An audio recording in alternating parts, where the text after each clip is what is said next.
What's up guys, Sowerz here again, and I'm doing another commentary, and this one's basically going to be a discussion about the rule set which was confirmed by Decerto, the V2 rules as you guys will know them, and I'm just going to go through them and kind of put my thoughts on it and how things might turn out in the future and what benefits it may bring, because I know a lot of people are kind of wondering why are we following the Americans, and people think we're following the Americans and things like that, so I think a few things need clearing up on that.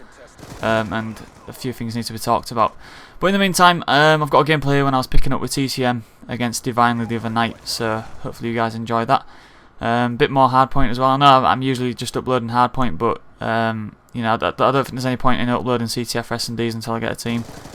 Hardpoint is just more action-packed really. But yeah, hopefully you guys enjoy that in the background. But yeah, first things I want to talk about really is just the reaction to the rules. I mean, I guess when the rules went up, there was always going to be a kind of a negative reaction to it, because a lot of people, when they don't like something, they're going to go on forums and they're going to post about it, and that's just what happens. But you know, we're not necessarily going to get everybody saying how amazing it is. I think the people who are posting are usually people who are upset, and the people who are happy with it usually aren't going to be going on the forums posting. They're usually just going to be, you know, playing the game. You do get a lot of people saying they're going to be quitting, things like that. But as far as I've seen, nobody's really followed that up, and I doubt anybody will. Most people are just drama queens of that kind of thing.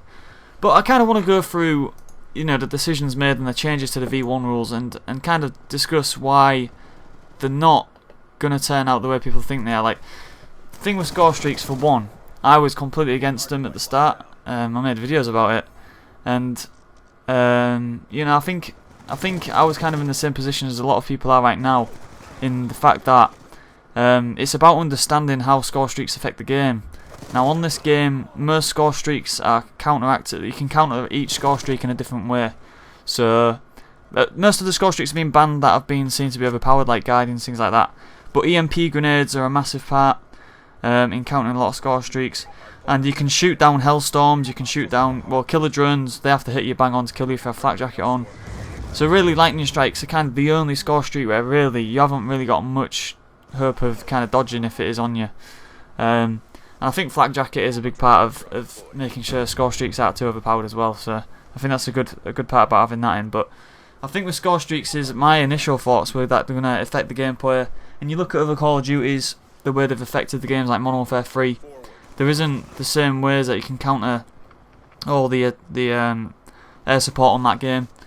On this game, it's completely different. They've tried to design the game so that everything's got a counter to it and nothing's overpowered, and they're constantly updating the game to make sure that's the case as well, which is good to see as well. But yeah, score streaks don't affect the game the way I thought they would, not whatsoever.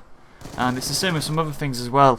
I mean, sensor grenades got added back into the rules, and you know, you got to look at it. Cold-blooded counters sensor grenades. It says that in the rules, and you know, when you look at sensor grenades alone and you just sit there and you think about sensor grenades, it's like anything. If you sit there and think about it, so you know, sensor grenades, yeah, you throw a sensor grenade and it shows everybody on your team where this person is. But are people really going to use that in respawn game modes? I mean, from what I've played so far, nobody's using them. And to be honest, I'd rather somebody throw a sensor grenade on a hard point, because I don't really care if they know where I am anyway, because it's pretty easy to work out where people are going to be on hard point. So if people want to use sensor grenades, I'd rather be throwing a sensor grenade thrown at me than I've been stunned or EMP'd. So I'm fine with that. Now S&D is the big part where people were complaining, saying that all people will do is just throw them about. But cold-blooded is a big part of S&D. I use it every S&D. People with thermal scopes, it counters that. Counters sensor grenades, and I believe it counters MMS as well. So I'm told, and I haven't tested that. But so there's a lot of benefits to using cold-blooded, and so if people start using cold-blooded, it's going to work out the same with stuns. A lot of teams now don't use stuns, and so in kind of like, in a way, people have stopped using tactical mass because people stop using stuns. So if people started using stuns now, I think they'll find that they'll be stunning a lot more people, and it's kind of a cycle. So I kind of think with sensor grenades, people will use cold-blooded, and people will stop using sensor grenades, and people will stop using cold-blooded. Now, people would say, why don't you just ban them? You know, why not just ban them? What's the point? Well, the thing is with banning things is the thing with banning everything is that every time we ban something, it takes us a step away from universal rule set, for one, which is going to benefit the whole scene. It's going to benefit everybody. And people say, how is it going to benefit the scene? How is it going to do this and that? But you look at Modern Warfare 3, and the key reason why we kind of succeeded is no doubt because of the Americans coming over to our, to our events. EGL streams were getting over 10k viewers, I think 12k or 14k I think they got for the final of EGL 8, and there's no way that they got that without the America teams. Absolutely no way that they got that, and it benefited our scene. We're going to get all these American viewers if we have a universal rule set, but also you can see Treyarch are really trying to help the scene out. Now, when I say this, I don't actually know what Treyarch have planned. Not many people do, I don't think, but we've been assured many a time that what Treyarch have planned for the scene is really going to help us out, and we trust them. I mean, if that changes, we can easily change the rules back. It's not that these are final for the rest of Call of Duty. We want to take this opportunity as a community and work with the developers, because you look at games like League of Legends, StarCraft, they work with their developers. That game is, each scene is working with the developers of that game. And look how much bigger they are than our scene. It's proven that working with the developers of the game is going to work. Well, it's not going to work. It's not guaranteed, obviously, but it's going to help a lot. It's going to help a lot for sure. Whether that be tournament, more tournaments, more prize money, whatever, more sponsorship into the scene, and just better advertisement overall. There's a lot of benefits to it, but in my opinion, these rules that have been released, they do not change the gameplay that much at all.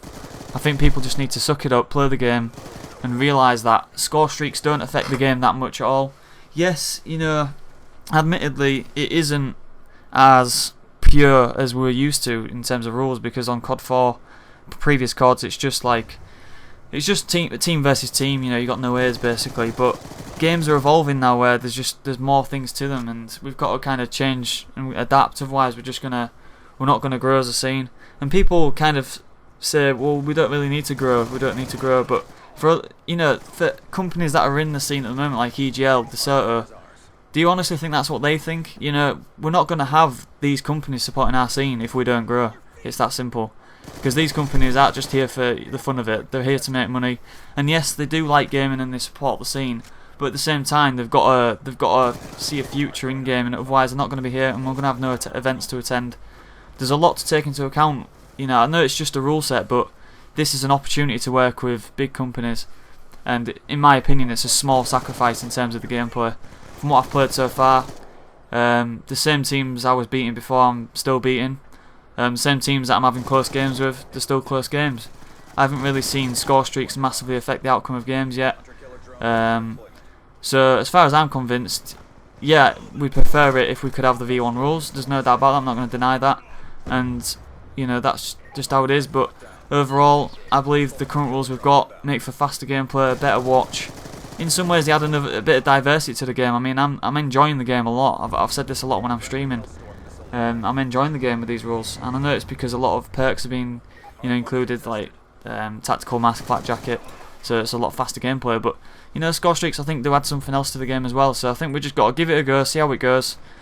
If we don't see things that we've been promised by certain companies saying they're going to support our scene and help us out, if they don't live up to those promises, then fair enough, we can go back to the way we were, focus on our own way. But at the same time, guys, you've got to see the opportunity that people are trying to take here, and it's a big opportunity to work with these companies that are offering us help, because there's no way when we started out we'd ever thought we'd get to this point, and it's an opportunity we've got to take. A universal rule set will be key as well, but overall there will be more updates to the rules most likely, and we're talking to the the people who do design the game, so there's things that can be updated in the game. I mean, a few points I've pointed out already is hijacked. I think the bottom hill on hijacked needs to go, the one on the ground. I think if you wipe that out and you just, or either extend the hill points to the corridors on that one, something like that, because I think that's ruining hijacked for one.